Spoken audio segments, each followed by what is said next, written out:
Hey guys, Daybreak here, and a while ago I talked to you about the time that I spent in the Chinese hip-hop scene while I was living in Beijing. There'll be a link in the description below where you can check that out.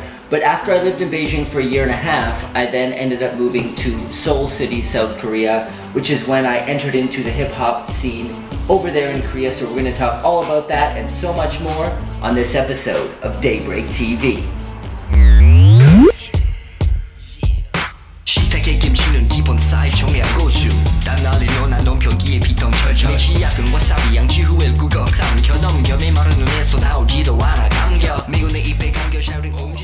So I arrived in Seoul City in early 2010 after spending some time in the Chinese, both hip-hop scene and entertainment scene, doing travel shows and a variety of interesting things. But I decided that my passion for the Asian entertainment industry as a whole really was the most important thing to me. Whereas first I kind of thought about hip-hop music, a point came when I realized I just want to be an overall entertainer. I want to do TV show hosting, I want to do travel shows, I want to do a variety of things as well as music. So I realized that Seoul City in South Korea was the kind of mecca, the epicenter of entertainment in Asia in general, because South Korea's entertainment industry is consumed by everywhere in Southeastern Asia, from Philippines, Malaysia, Thailand, Singapore, Japan, China, the list just goes on. So it's kind of the center of everything, and Seoul City is where it all goes down. So I ended up moving there because I had received an email from a program called Star King, and basically Star King is a show on a television network called SBS, where they take regular everyday people with interesting talents and they showcase them in front of a bunch of Korean pop stars, and there's also an audience, and of course it broadcasts on TV all over the nation as well. So I was contacted because I learned to rap in Korean. It became a hobby at first for me when I was here in Vancouver, but I became involved in the Korean community and made a lot of Korean friends, so I started getting into Korean hip-hop. And I'm going to do a whole other episode on my favorite Korean rappers and what I love most about Korean hip-hop. But I ended up learning some songs and posting some videos online, and the writers from Star King saw that, so they got a hold of me, and they asked me to come to Korea to do an audition. So I decided at that point, I'd spent a year and a half in China, things were going good, but I was already kind of looking to move to South Korea. My girlfriend at the time also lived there, so that was a motivation too. So I ended up going to the audition, which I miserably failed because I could not speak a word of Korean. I just kind of learned the lyrics to the songs, but I couldn't communicate in the language, so that was obviously an issue. So I made it my goal for the next year to just practice my Korean rap, get it up, learn a variety of songs, and get my spoken Korean up as well.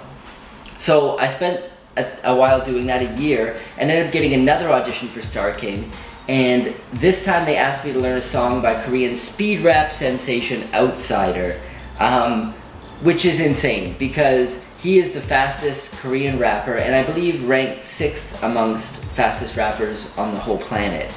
So yeah, I had to learn his song, and they basically said, look, if you want to be on Star King, you got to learn one of his songs, and we'll give you all the time you need, just give us a call when you're ready. The song they had proposed to me was called Wetori, and which means loner, and it's kind of a song about lost love and your girlfriend breaking up with you and stuff like that. And it took me 4 hours a day for 3 months before I had something to present to them, because you gotta understand, the song is so fast that I had to slow down segments of it. I had to slow down like 1 second segments and divide the speed by half or by double so that I could kind of practice over and over and over. So I'd spend hours practicing seconds of the song essentially until I felt I was at a place where it was presentable. So I did another audition and it was bad. I messed up. I got nervous, I messed up. And I just remember the head writer of the show. It's interesting, in Korea, writers of TV shows are almost all women. And in this particular instance, the Star King writer's room was just a table of Korean women with the head writer at the front of it, and they were all just watching me. And I messed up a bunch of times to the point where the head writer was hiding her face behind like a folder she had on her desk because she was like showing she was so embarrassed, which sucked because like all of the other writers in the room were kind of following her lead. So they were all also like, what a loser. So it was really, I was like, it's done. Like, okay, I guess it's over. But by some miracle, they sent me into another room, and I was like, well, that shot's finished. And then one of the assistants who'd been helping me throughout just came into the room and said, are you ready next Monday? And this was Friday, so a few days from now. And I was like, yeah, what's up? And she said, yeah, we've already contacted Outsider, and he's canceled a fan meeting to be on the show with you. So at that point, the pressure was on. I was like, holy shit. The man himself is coming onto the show with me, and I guess, I don't know, I passed. It was fucking crazy. It was a miracle, I think. So I got there to do the show. It was an amazing day and one of the most incredible times in my career there, being able to rap with Outsider on the stage. I'm gonna link you guys to the full video in the description below. You've been seeing clips up until now. But that was kind of my immersion into the Korean hip-hop scene. And then after that, I was on another show called Cheongguk Noraejaran. Basically translates to International or National Singing Contest. And they had me perform the same song. I won 3rd place, got $700. It was also my birthday that day, so it was a good day overall. And basically my journey with Korean hip-hop has allowed me to do a lot of interesting things. I did a rap for a TV network all about Korean alcohol, just in English, rapping about Korean drinking culture, which is next level. That's a whole other video as well.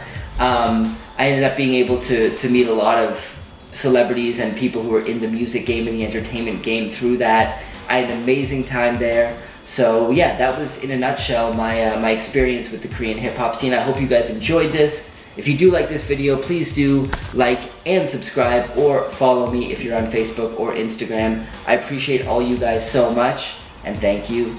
See you next time.